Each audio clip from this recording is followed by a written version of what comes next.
to another episode of the William Branham Historical Research Podcast.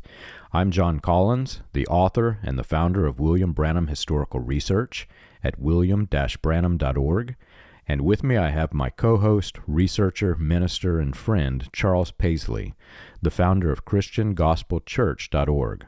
And together, we're examining the history and the intersections in history between William Branham and other key figures that either influenced or were influenced by the post-World War II healing revivals. Charles, we spoke last night, and you said that you were really excited about this episode, probably the most excited. But there's one thing that I didn't tell you last night. From my perspective, this is, for me, one of the topics that is the most embarrassing to me. There is a logic flaw with William Branham's story for this topic that we're about to get into, which I'll describe later in the episode, but I consider myself to be fairly smart man. You know, I'm not going to say that I'm the smartest, but I like to think of myself as logical and thinking clearly, but whenever I suddenly was faced with the logic flaw with this one particular topic, I came unglued. I was like, I can't believe that I fell for this. You know what I'm saying? Yeah. And I know what you mean, too. This story is a very important story. This is the reason our message church exists, this story right that we're talking about today. Where I come from, our pastor actually converted into the message upon hearing this story. Raymond Jackson came into the message upon hearing this story that we're going to talk about today. Yeah, and so I am very excited to look at this. I think this might be my most favorite episode up to this point. I guess we'll see when it's done and we go back and watch it, right? So far, everyone that we record has been my favorite, so Yeah. I expect this to be no less. This is very interesting. Yeah, so today we're going to talk about a very famous event in William Branham's ministry, the 1933 baptism. And this event, it's critical. It's a critical element of faith for all message believers. This is the point in time in which we believe it was revealed that William Branham was supernaturally declared to have the Elijah anointing. Right. And it's really the first big supernatural event of his ministry in terms of it supposedly had all kinds of witnesses and evidence. And yeah, in my church, John, we'll get to this later, in my church we knew multiple witnesses who were at this baptism, at this event. Wow. And so we'll be able to talk about that as we go along. But maybe before we talk about the baptism itself, maybe we can set the table by talking about what was going on in William Branham's ministry around this time and leading up to the baptism, and also talk about who was sponsoring this tent meeting, which are details no one ever tells us when we're in the message, right, John? Yes, and some new information that we actually have just as of this week about who was participating in these revivals. Right. Now, according to William Branham's official biography, you know, the ones you can get like this. And a man sent from God. Yeah, according to that one, William Branham had met Roy Davis in 1931 and been ordained a minister about 6 months later. Right. And, of course, we've already looked at some pretty strong evidence that William Branham had already been working with Roy Davis since the 1920s, and we highlighted some of that in our last episode. But either way, William Branham was definitely working with Roy Davis by this point in his ministry. And he had been doing that in the years leading up to 1933 and become a leader in Roy Davis's Jeffersonville church. And Right. John, I thought maybe we could talk a little bit about what Roy Davis was up to in Louisville and Jeffersonville in these years of time when William Branham was even officially with him in his Jeffersonville church as assistant pastor and a leader in his church. Yeah, I think that's a good idea because really, to truly understand the story, you have to understand what is going on during these years, during this time. And, you know, honestly, like you say, this is fundamental to the message cult philosophy and theology. You have to understand this story because so much is built on top of this story. But before we could get into this story, we had to give some of the background leading up to this story to even begin to explain, you know, the history that went with this. So at this point in time, we're talking about June of 1933, we have Roy Davis, who was the official spokesperson for the Ku Klux Klan. He was, when the Klan was basically splintered and a lot of the leadership was ousted, Davis was ousted with those leaders. He and William Joseph Simmons, the founder of the 1915 Klan, had started a new white supremacy group called the Knights of the Flaming Sword, which also disbanded, and Davis moved, as we talked about in the previous episodes, through Nashville, Tennessee, and into Louisville, Kentucky, as he's building his Pentecostal Baptist Church of God sect.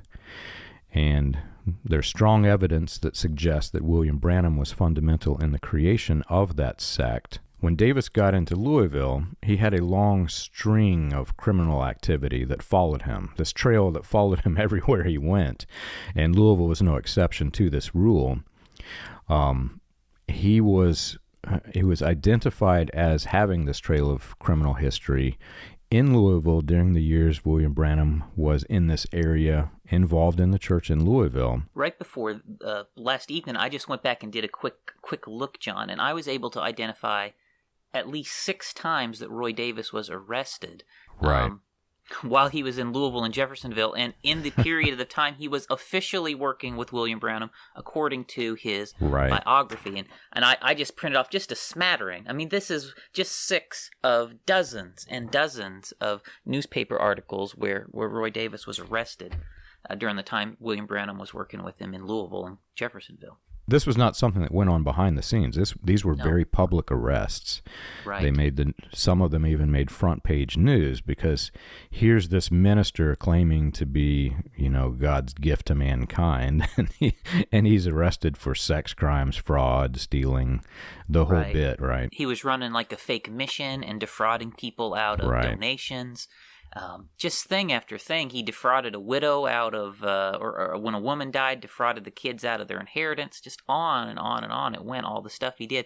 And kind of the ultimate one for me, John, and we mentioned this in the last one, is when Roy Davis was arrested off the platform from his church in Jeffersonville mid-service. And it was during the worship service. He was allowed to finish his song, and then the police carted him off to jail. And the newspaper articles tell us William Branham was his worship leader when this happened. In charge of the praise service. Yep. And all of this is just a few months before the baptism service in 1933. Right. So we're leading up to the most fundamental element of what people call the message. It was literally this event that William Branham claimed was God telling the people that he was sending the messenger of the age, if you will. And this whole string of criminal activity leads up to William Branham being involved in probably the biggest religious scandal in this area at that time. I mean, I've read many papers, and I can't find anything even close to as significant of a scandal as this. Right. It's crazy what was going on in Roy Davis's ministry and with the men around him. Because Roy Davis wasn't the only one in these newspaper articles getting in trouble with the stuff going on. And I have a question. Do you think, John, is it possible that William Branham did not know that this stuff was going on? That was a very early question for me when I started to realize this evidence was true. Is there any way that William Branham could not have known what he was connected to? And for me, I'll let you answer this. For me, this newspaper article where Roy Davis was arrested off the platform in front of him, tells me that there's just no way he could not have known. Right. I actually had the same question, and initially I thought maybe he didn't know because he was from Jeffersonville. In Jeffersonville, he talked about living on the outskirts of Jeffersonville, and the Jeffersonville newspapers, until it just exploded in whatever, I can't remember what year exactly that was, he was arrested off the platform. I thought maybe he didn't know leading up to the arrest. However, when Roy Davis was arrested off the platform in Jeffersonville, there's no possible way Branham could not have known. But when we started piecing the timeline together, even by William Branham's own words, he, in some sermons, gives how many years prior to the revival at hand that he's working with Davis, and it places William Branham in Louisville with Roy Davis during the heat of this scandal. So not only would he not have known, he would have had to have been involved with defending Roy Davis against the scandal because he's part of the ministry. Mm-hmm. For a minister in this position, you only have one of two choices. Either you defend the person who is being accused and criminally prosecuted, or you leave. There's only two options. So He had to have known. And when you read the newspaper articles, there's even newspaper articles about the trials where, in the hearings and stuff, where Davis was, before the judges, and in the articles would talk about a significant sized group of people from Roy Davis's church, where William Branham was assistant pastor, being at the trials and all speaking in defense of Roy Davis, and just doing things in his defense at these trials. And so it just seems impossible that William Branham was not there in that number of people, knowing that the prominent position he held in the congregation at the time, even. And that kind of gives me another question, John, and this is one that still, I believe I know the answer, but I'll ask it to you. Do you think that William Branham could have personally been involved in any of this criminal stuff, any of the defrauding, any of the financial crimes, any of this stuff that was going on with Roy Davis at this time? He was arrested 6 times at least, just in this 3-year space of time that William Branham was working so closely with him. The sex scandals I have to separate because I have no evidence that William Branham was sleeping with underage women. But there are also some racketeering charges. I don't know if you've caught that in the newspapers, but I did. Roy E. Davis was accused and I think even indicted for what was considered to be religious racketeering. He had doctrinal positions that were designed such that they were bringing in revenue. William Branham, as a leader in this organization, this Pentecostal Baptist Church of God sect, would have had the same doctrines and would have had the same not potential, but literally the same involvement in bringing in this revenue. So he was at minimum involved with the racketeering scandal. The other scandals, the fraud, etc., he was involved basically by defending, but we don't know what level involved in participating. The church fund, for example, they had a scandal where they were basically presenting themselves improperly as though they were one of the more popular churches in Louisville, collecting money for the Bethel Fund, I think is what they called it. William Branham was with Davis at this time. He was a part of the church. He was a leader. He was involved with the praise and worship service. If they were collecting money during the service, which it appears they were, William Branham was also involved with that fraud of, defrauding the Bethel mission. It's hard for me to imagine a scenario where William Branham did not have some level of involvement in this criminal activity. Especially when you look at the nature of the financial crimes and the way Roy Davis had it organized through his church there in Jeffersonville, where William Branham held a prominent position. So it's very likely that William Branham, at the very least, was complicit in what was going on, if not an active participant in it. And as you think about this, Roy Davis has been arrested all of these times. The laws, narrowing down on him in this area, which is a pattern that's repeated everywhere Roy Davis has went. Right. He wears out his welcome after a short, 3, 4, 5 years. He's got to abandon that town and move on. And so that's what's starting to happen here. And we know by 1934, Roy Davis beats it out of this area, right, to go find the next town to be his chief victims. Yeah, it's like burning the towns as you pass through them, right?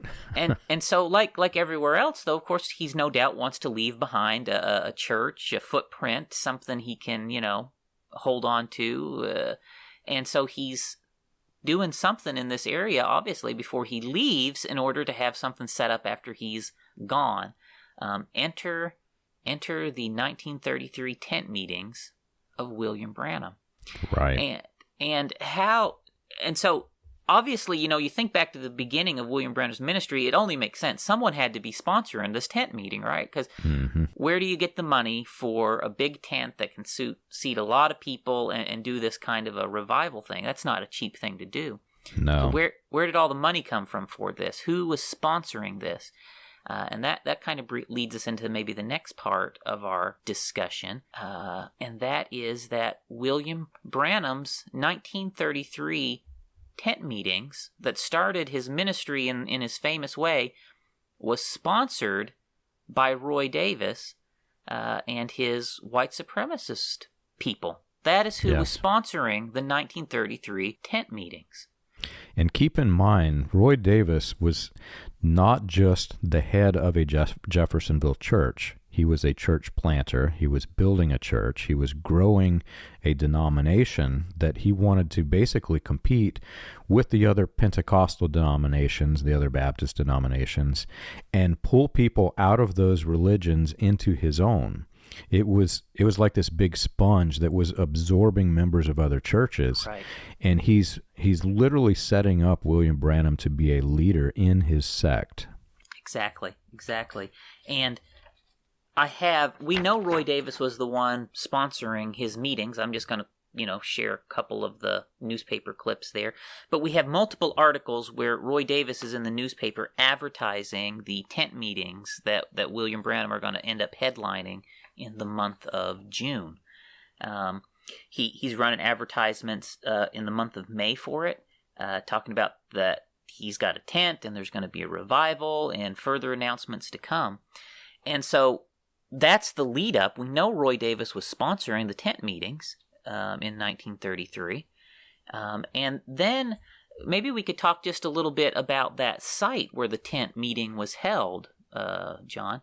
Because the tent meeting was held at 8th and Pratt Street, according to the newspaper articles. The 33 meetings was held at 8th and Pratt Street. And if you look on a map, so the Tabernacle is at 8th and Penn Street. And the site of these 1933 tent meetings at 8th and Pratt, this would be like the parking lot of the Branham Tabernacle today. It's not where the Tabernacle building is, but it would be the parking lot of it. And that site had actually been the location of other tent meetings in just recent prior months to this that had also been connected to ministers associated with Roy Davis and his white supremacy groups. Right, John? Yes, and there's some newspaper articles that when I first discovered the 8th and Pratt tent meeting, because it's on the same lot, I mean, literally, if you look at the Branham Tabernacle today, you see the big red brick building. The doors are facing Penn Street. Then behind this is a parking lot, and the parking lot is on the Pratt Street side. So this entire city block goes from Pratt Street to Penn Street, where it borders 8th Street. And when I first saw the Pratt Street address, I just kind of discounted it because, it could have been that Pratt Street was the address and that the building was sitting here, because I only found, the tent meeting. And, if you had the tabernacle and the tent was behind it, this would make sense. However, we recently found one article that also called this tent thing his tabernacle. Right. The deed to the church was 1936. William Branham says that he dedicated his church in 1933, and we have articles all the way up to 1934 where they were holding tent meetings on Pratt Street. And the final question that I had to answer was, did Penn Street even exist? Because if Penn Street didn't exist, then Pratt Street could have been the address. But we also found articles stating that Penn Street did exist at that time. So the church building that sits today, the doors are on Penn Street. if the newspapers reported the Branham Tabernacle, they would have reported it at Penn Street, not on Pratt. So this is significant when you think about the later versions of the life story, where he's Right. burying these alleged 7 prophecies in a tabernacle on Penn Street. This tabernacle did not exist in 1933. Right. And in our next episode, John, I know we're going to try to deep dive into when the tabernacle got started and built and all that. But certainly, like you said, there was a tent. According to the newspapers, he had a tent in 33 at 8th and Pratt, so at the parking lot and of the current Branham Tabernacle. And it kind of makes sense when you think about it, because in the Bible, the tabernacle is a tent. Yes. And so when he called it the Branham Tabernacle, it would almost make sense that it was initially a tent, because that is what a biblical tabernacle is. And so it seems like this tent that they put up there was what William Branham called the start of the Branham Tabernacle, which we'll talk about more in the next episode. So, Right. But this tent, we just want to point out, it's on the same property, the parking lot where the tabernacle is. In 1933 was where they put it there, and it's the same site, and likely even the same tent that other white supremacist preachers connected to Roy Davis has been preaching at in just the months prior to this June revival. There's newspaper articles for that as well, connecting them to Roy Davis and what they had done. And I think the man, was it Reverend Earls, John? Correct me if I got that name wrong. Yeah, so I actually just found this week, and only by accident, because I was looking through newspaper articles. I went down to the Louisville Public Library. They have all of the Louisville archived newspapers, and I was digging through it, and we'll get into the results of that, digging through those articles later. But I noticed something odd. There was an evangelist, Reverend Robert Earls, and he was also immediately prior to William Branham's series of revivals. He had been holding revivals leading up to William Branham's revivals. Right. His revivals had been in April and May. William Branham is in June. Exactly. So this was you have to remember, back then, revivals were very popular, and they weren't just a Saturday and a Sunday weekend event. They went on sometimes for weeks, sometimes months they went on. So we have Roy Davis announcing a big evangelist that's coming. We have a Reverend Robert Earls who is holding the beginning of these revivals. And I just noticed that there are some strange coincidences with Reverend Robert Earls. Mm-hmm. He was a United Brethren minister. When Roy E. Davis was in the Chattanooga location for his building of the Pentecostal Baptist Church, and when he was leading the Knights of the Flaming Sword white supremacist organization. And when he was, basically he was the royal ambassador for the Knights of the Flaming Sword. Well, who's in town in Chattanooga but the Reverend Robert Earls? And he's described as evangelist at large. In other words, he has no set location, and he just chose to camp out in Chattanooga with Roy Davis. When Davis left Chattanooga and went to Nashville, who shows up in Nashville? Yeah, same guy. The Reverend Robert Earls. And in Nashville, right, Roy Davis is utilizing the United Brethren Church to hold his meetings even, right, John? Even so much that there was outrage in Nashville by other United Methodist ministers, because Davis is advertising his meetings as we're having revivals at the United Brethren Church. And the other Brethren minister in Nashville were like, this guy's not a Brethren minister. But Davis is utilizing that. So Davis then goes to Louisville, flees from the law to Jeffersonville. Who shows up in Jeffersonville? The Reverend Robert Earls. Right. They're clearly working together. And the same thing, we can find kind of advertisements related to that meeting connected to Roy Davis as well here in the Jeffersonville newspaper article. So these people are working together. And this man is having his tent meetings in the same spot and almost certainly the same tent just a few weeks, a space maybe 2 weeks from William Branham's meetings. Yeah. Also, there's a strange coincidence. Robert Earls, I did a bit of research on him just to get some background, and on the video version of this podcast, I'll show the newspaper article. But Reverend Robert Earls in Nashville in 1934, which is right after this meeting, this set of revivals with William Branham, he describes himself as an evangelist. And I'll just read the entire quote. For 27 years, he has held the flaming sword of the Lord high. So here's Robert Earls, who's been in Chattanooga when Roy Davis was starting the Knights of the Flaming Sword, and he's advertising himself as a person who has held the flaming sword of the Lord high. I've heard ministers say, I'm carrying the sword of the Lord, and they're talking about the Bible, right? You don't usually find a minister who says, I'm holding the flaming sword of the Lord. Yeah, that's a kind of a dead ringer giveaway that he was part of Roy Davis's Flaming Sword white supremacist group, right? It's like a code word. Exactly. He's appealing to members of that who are sympathetic. Hey, everybody, come join the Flaming Sword revival. It's right over here. Yeah. Right.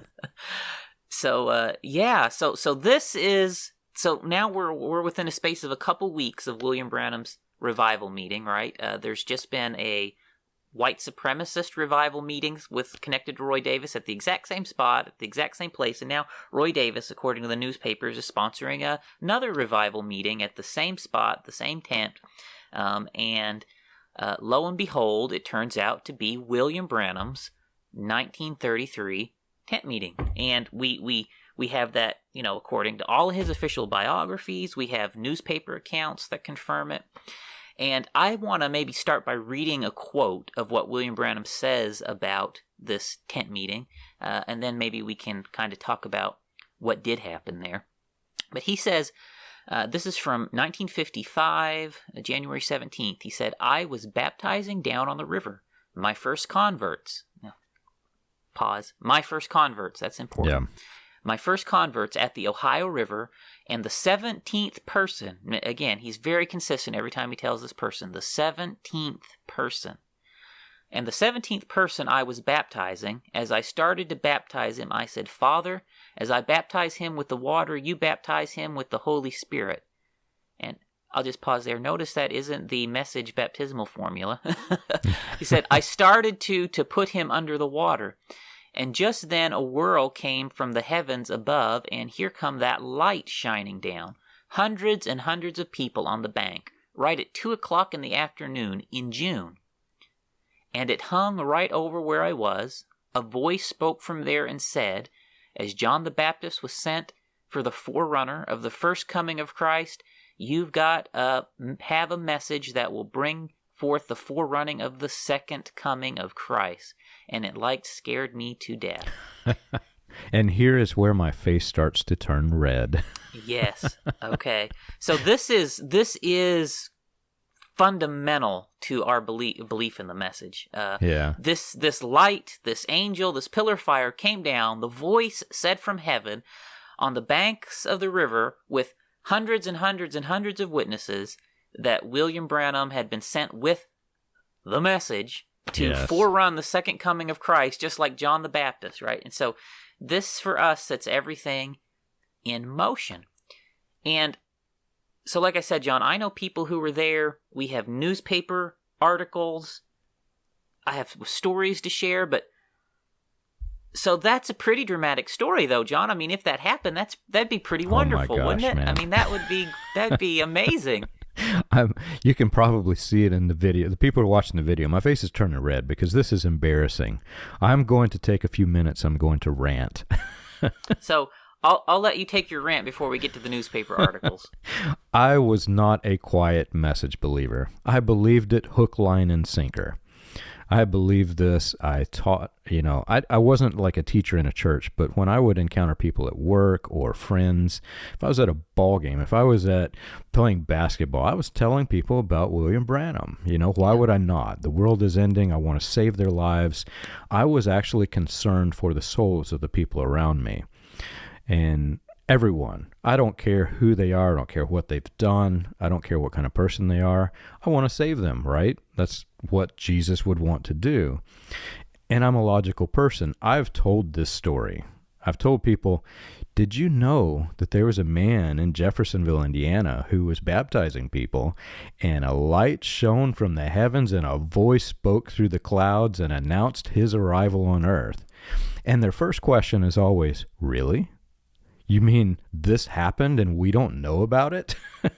And it's a huge logic problem, right? If this actually happened and there were that many witnesses, in some cases, he says there's hundreds of witnesses, including newspaper reporters. Yeah, one place he says over 10,000 people were there. Absolutely. Picture this, 10,000 people. First off, if there were 10,000 people gathered at the river, that would have made national news. Just the fact that there were 10,000 people here. Because right? that was about the entire population of Jeffersonville at the time. Probably more. So 10,000 witnesses and this voice of God booming from the heavens, it would make every newspaper, they would actually stop the print. This spot is literally right across the river from downtown Louisville, Kentucky, John. I mean, this is the center of the biggest urban thing within hundreds of miles of here, right? This is where it's at, is a hugely visible place. 10,000 would be a small number of people. They would have sent reporters from every city in every state to go learn more about this God voice that spoke to the heavens. I mean, picture today, CNN, you've got all these reporters. I'm live on the scene. I'm here where a voice of God just spoke through the heavens. So at minimum, it's going to be bigger than one little tiny section of the newspaper in Jeffersonville, because Jeffersonville just had God visit them. Whenever searching for vindication.com, when the administrators of that website were looking for articles of William Branham in the Jeffersonville library, they almost missed the article. I actually spoke with them, and they said we were scanning through and we almost missed it because it's just this little tiny section, doesn't mention anything about God speaking or lights. What does it say, Charles?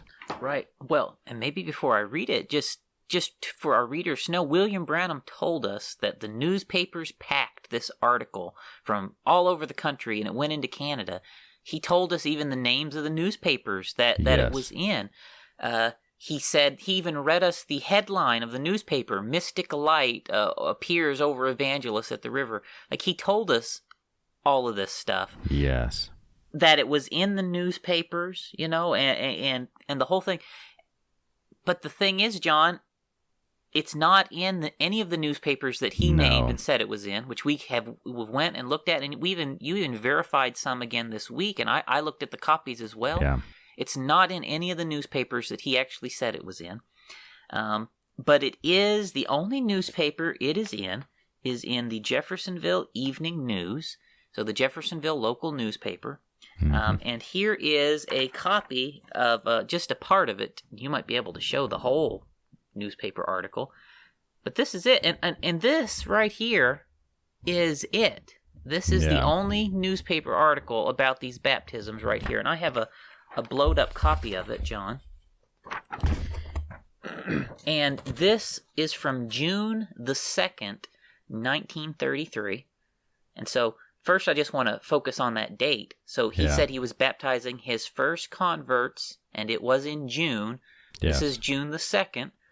And so this is either reporting yesterday's news, June the 1st, or maybe something that's happened earlier in this day, June the 2nd. So this has to be his first converts right here. Yeah. For our audio listeners, the title of this, remember, William Branham said his 17th convert. Baptizing the 17th person when the light came down. The title of this article is 14 Converted. So there were only 14 conversions reported, not even 17.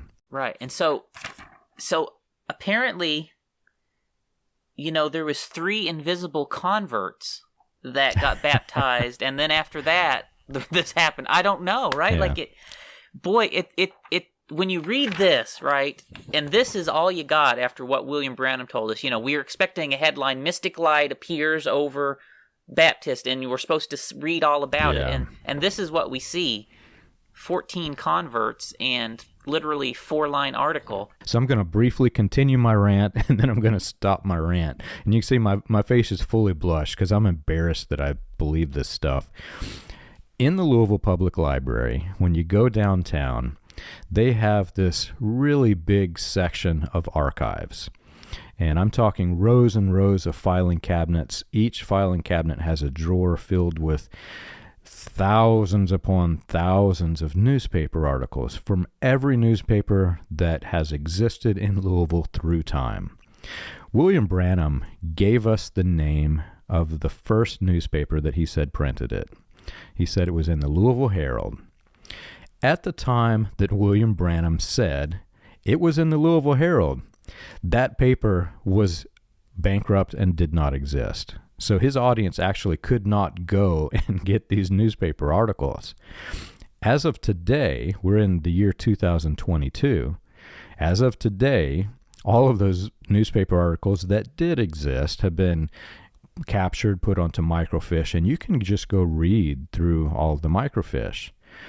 Well, we know his exact date of the revival.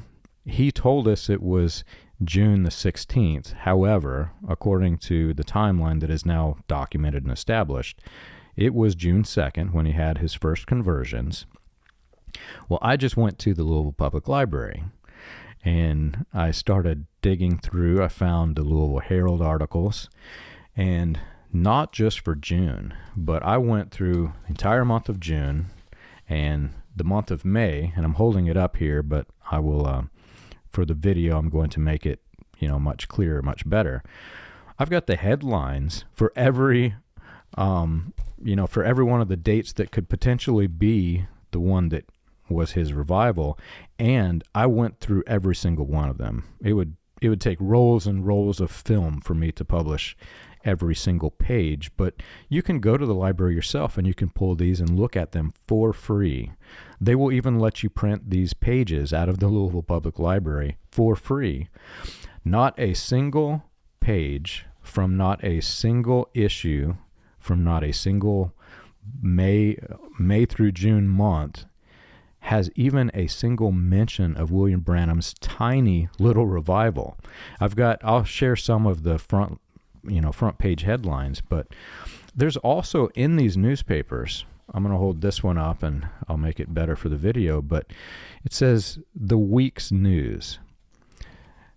Not only did this newspaper print the big headlines for the day, or for the week, they also, in each one of the episodes, each one of the issues, they would publish the highlights of the week's news. And they would go through and tell you, these are the stories that you may have missed in the other issues of this paper.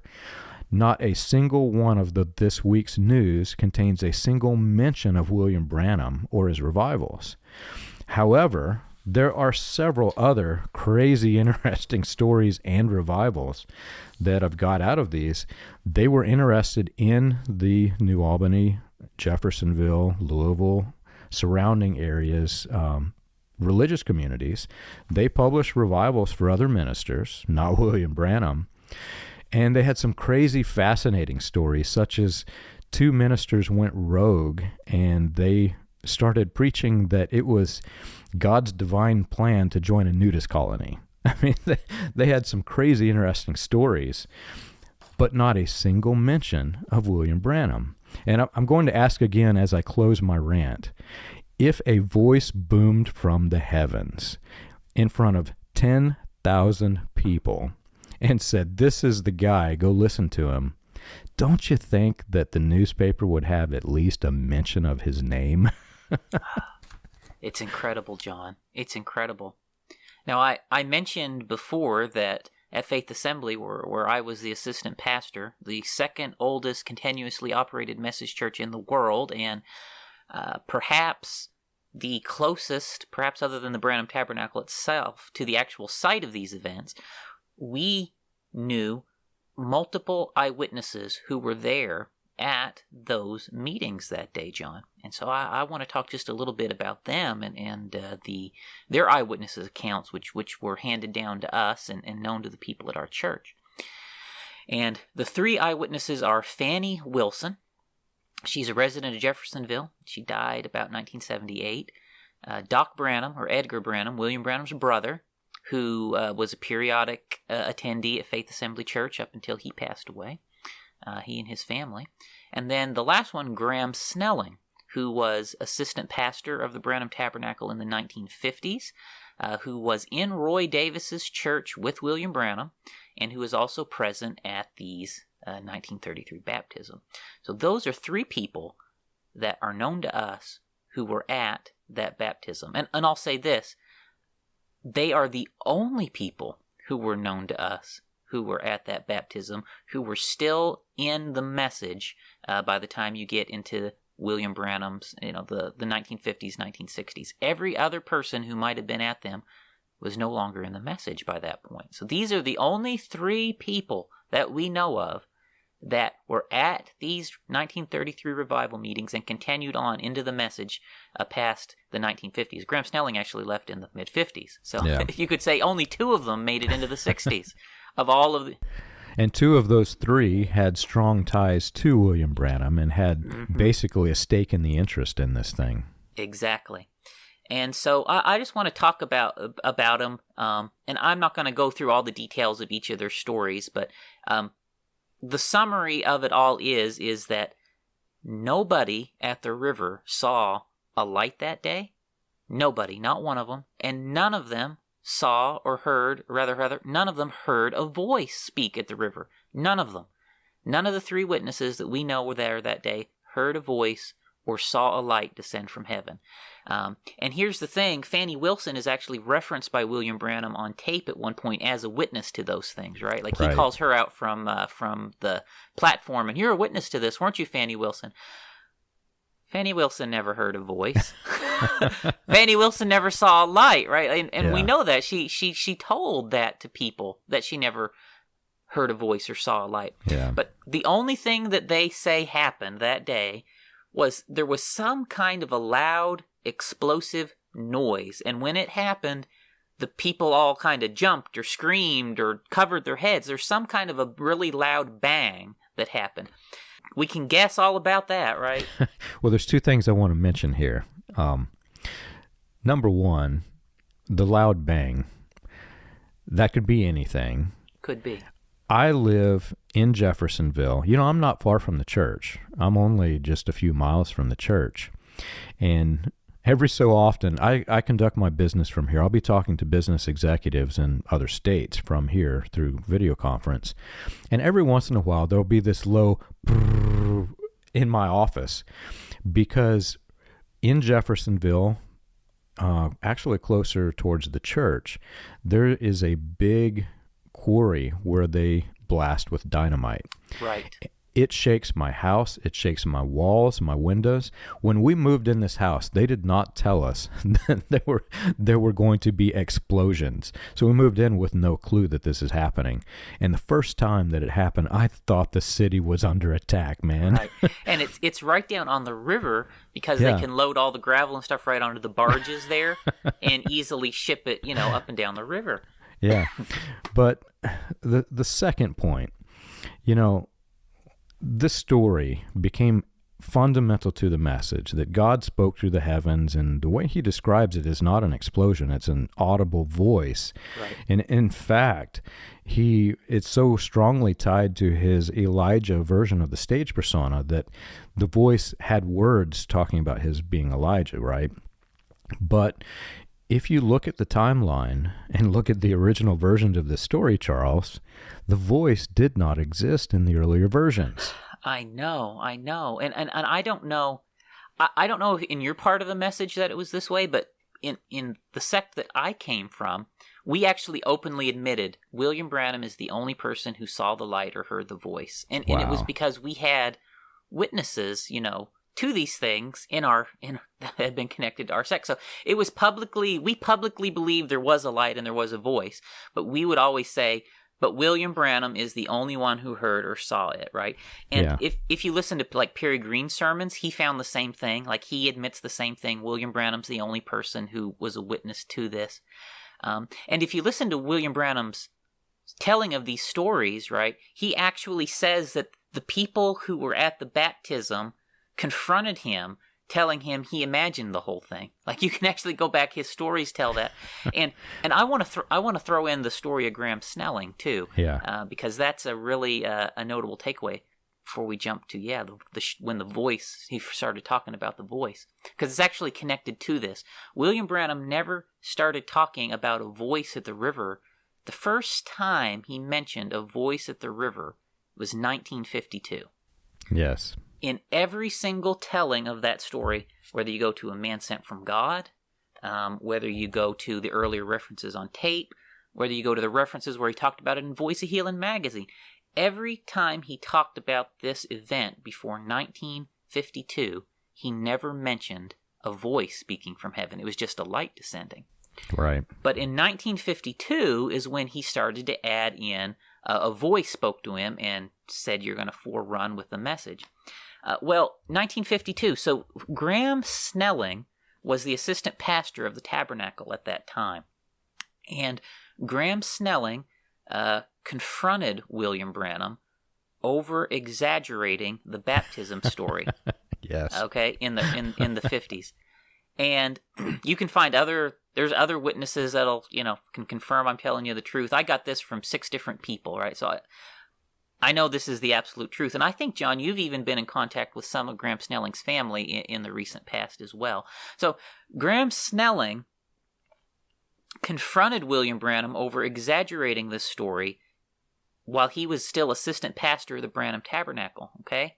So he knew it wasn't true. He was confronting William Branham over it, and within just a very short space of time, William Branham has a vision. And Graham Snelling has been committing adultery in his vision. And Graham Snelling is ran out of the Branham Tabernacle, right? Just after this happens, right?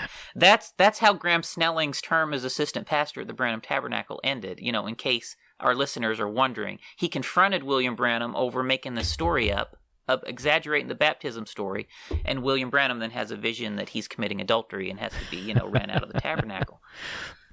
It's incredible, John. So I have 2 mini rants that I'm going to do. And Graham Snelling was there when it happened, right? Yeah, okay. Graham Snelling was there. So I have 2 mini rants. Number 1, say that you lived in, South Carolina, and the end of the world is coming, and God wants to prepare every Christian on the globe, not just in the United States, for the arrival of Jesus Christ and to announce his coming. And a voice speaks from the heavens and says, this is the guy. Go listen to this guy. Yet, in this crowd of 10,000 people, only William Branham could hear the voice that is being announced by God. It doesn't make sense. There's also a logical flaw here. If God is speaking to prepare a church, to prepare Christians to listen to this man, God's not going to secretly talk to only just this man. He's going to tell everyone. So that's problem number 1. Problem number 2, I have spoken with Graham Snelling's son right before he died. And picture this. You have a large number of people who, would have been here, would have heard literally the voice of God if this thing happened.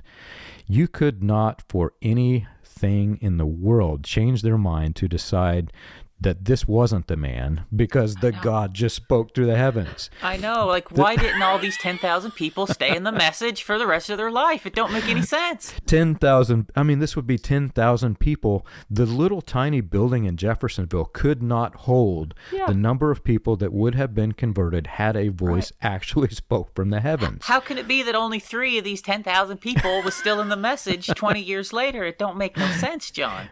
Not only that, according to Graham Snelling's son, there were many, many reasons why they decided to break ties with William Branham. You know some of these reasons, which we'll get into later. The one that was the straw that broke their camel's back, according to Graham Snelling's son, William Branham had a church filled with very poor people. Especially after the 1937 flood, everybody had lost everything. Houses decimated. These people were destitute. William Branham would take their tithes and offerings, even though he claimed he did not take a single offering, and he would fund his expensive hunting trips even during those early years when his church were literally starving. There were children who had no food to eat. And William Branham would take the parents' money and go on a vacation, on a hunting trip, while there were children in his church starving. And when he first said this, I didn't believe it, but I started going back to the newspapers, and sure enough, there are articles in the early years talking about his hunting trophies. Mm-hmm. So Graham Snelling and his son were telling the truth, plus we have photographs of all these hunting trips. Yeah. But here's the point I'm driving up to. A voice from heaven spoke and announced the coming of the prophet, or, this messenger for the age. Graham Snelling, who was there and had the voice spoke, would have heard the voice, hopefully, unless we have a God who is some narcissistic God that just going to tell one person and then slaughter the rest of the 10,000 people. Graham Snelling would have heard the voice, and you could not change his mind for anything. William Branham could have done whatever it was that he wanted to do, and Graham Snelling would have followed him till the day he died. But no, he left the message. He left William Branham and said that guy basically is a scoundrel. Mm-hmm. Right. In our part of the message, because we openly admitted he was the only one who saw and heard it, we had some mental gymnastics we did to explain all that, John. We said it was kind of like the Apostle Paul on the Damascus Road, and the other men, in that one, but everyone heard the voice on the Damascus Road. Not everyone saw it, but everyone heard the voice. Or then they would go back to an account by Jesus where God spoke from heaven. This is, I can't remember the exact quote, but God more or less speaks from heaven. I have, and I'll do it again, is more or less the paraphrase of what God says. And some people, instead of hearing the word, said, well, we heard thunder. Okay, and so they take that verse, well, it's like that. God spoke. William Branham's the only one who heard it, and other people said it was like thunder. But even that day, with Jesus, other people heard, besides Jesus, what God spoke from heaven. That's how God wrote down in the Bible, right? Well, if God is speaking to his people, he's going to make his voice heard. Exactly. He's not going to be silent. Nobody else heard God speak from heaven this day, right? And so it's bizarre. It's a bizarre story that I think we can conclude that it's just a made-up story at the end of the day. And so I think some key takeaways, John. No one saw a light or heard a voice of the river that day except supposedly William Branham. None of the witnesses that we knew that were there saw it or heard it. None of the newspapers that William Branham told us actually reported it. None of it. None of it that he said is there. And like you said, we looked at this. You and I have looked at specifically the newspapers William Branham cited. You just held up the Louisville Herald. Yeah. That's the one William Branham said it was in. It is not there. And the other thing, John, which we talked a little about, is before 1952, William Branham never even mentioned this voice at the river speaking. It's only 1952 when he started to make up this story or add that element to the story. 1952. Yeah. It's left out of even like this biography, Man Sent from God. And I just want to read what it actually says in here. That way our people know that our listeners know we're not just making it up. But it says here that after his conversion and call to ministry, there began a happy period of his life when God's blessings rested on the young man, and everything seemed to go just right. He began a tent meeting in his own hometown in Jeffersonville, and for a young preacher of 24 years of age just entering the ministry, the campaign was remarkably successful. It was estimated that as many as 3,000 attended a single service and large numbers were converted. At the baptismal service which followed the revival, some 130 persons were baptized in water. It was at this time a heavenly light appeared above him as he was to baptize the 17th person. This was witnessed by the vast congregation that stood on the banks of the Ohio River. And that's the end of the account. But notice there's no voice. How many conversions did he have again? 130. He was baptized in number 17, right? Yeah, and yet 14 conversions. 14 So, but notice there's no mention of a light. This is from 1950. This is from still before he had added the story about the voice talking. I just want to pause and say to people who are still in this message cult, if you're on the fence and you're questioning, don't take our word for it. I went to a lot of work. I went into these libraries. I dug through the microfiche. But today, you don't have to do that. William Branham said that newspapers printed this all the way up into Canada. In other words, he is saying literally the Associated Press picked up the story, and it's a national story now. It should be in all the Associated Press accounts nationwide. You get 30 days free. Go to newspaperarchive.com or go to newspapers.com, get 30 days free, do a search for William Branham, and see, we have the exact date. It was June the 2nd when all of this happened. We have the day. Go look through every newspaper in the world for this date, for June 2, 1933, you will find not one single article, not one, of William Branham even being mentioned in these papers. None. Coming back to this voice thing, this last point I try and make before we close out, John, is that when William Branham in 1950, like when this book came out, he was still in his Moses persona primarily. Yes. Like if you read this book, it's all about comparing him actually to Moses. As Moses was given 2 signs. Right, and as you go through here, it gives just comparison after comparison. That's even what the pillar of fire was part of his Moses persona, because, the pillar of fire was with Moses through the wilderness.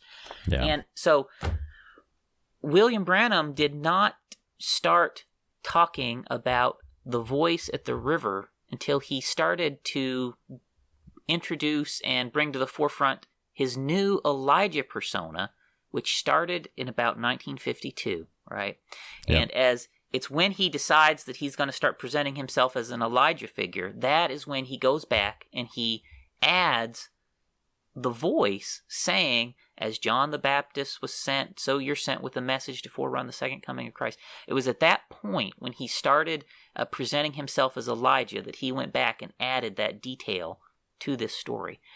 That's why every story where he told this before 1952, so we're talking the space of nearly 20 years from this baptism. Right.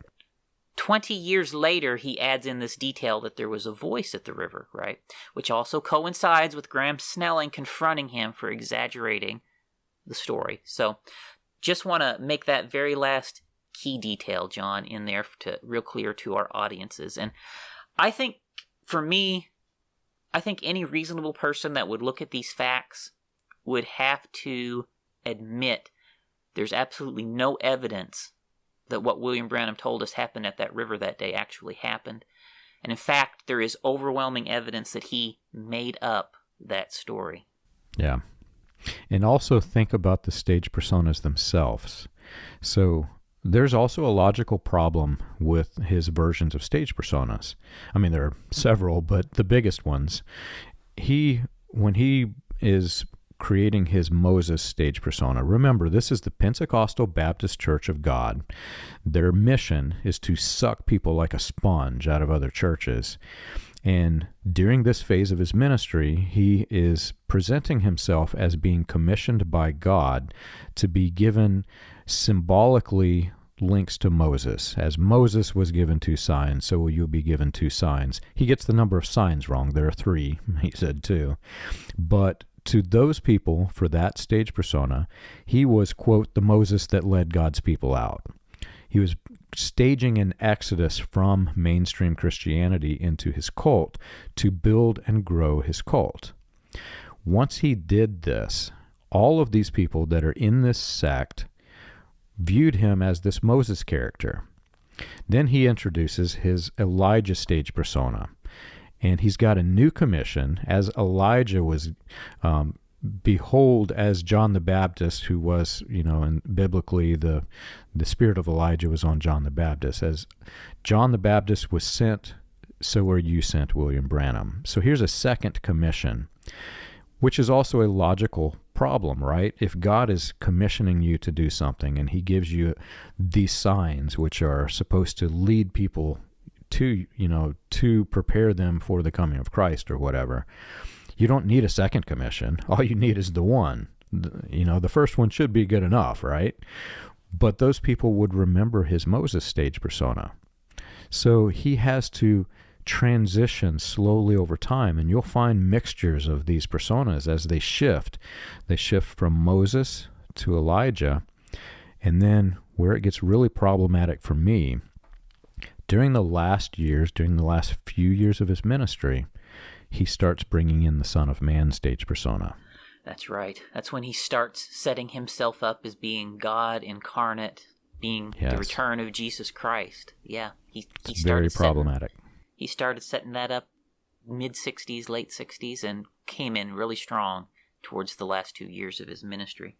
And so maybe as we wrap up, I'll just hold up one last thing.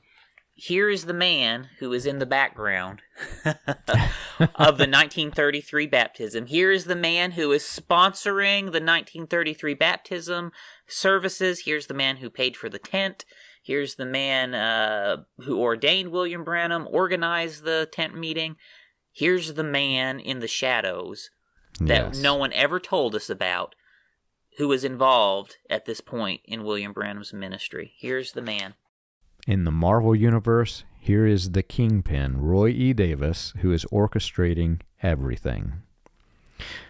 So, well, this was exciting. Next week is even better, Charles. We're getting into some really deep message history, some fundamental elements of what is called today the message. So stay tuned, everybody. The next episode, the Billy Branham Pentecostal Tabernacle. If you've enjoyed our show and you want more information, you can check us out on the web. You can find us at william-branham.org and christiangospelchurch.org. For an overview of the historical research of William Branham and the healing revivals, read Preacher Behind the White Hoods, a critical examination of William Branham and his message. It's available on Amazon, Kindle, and Audible. Join us again next week. We have a great episode coming.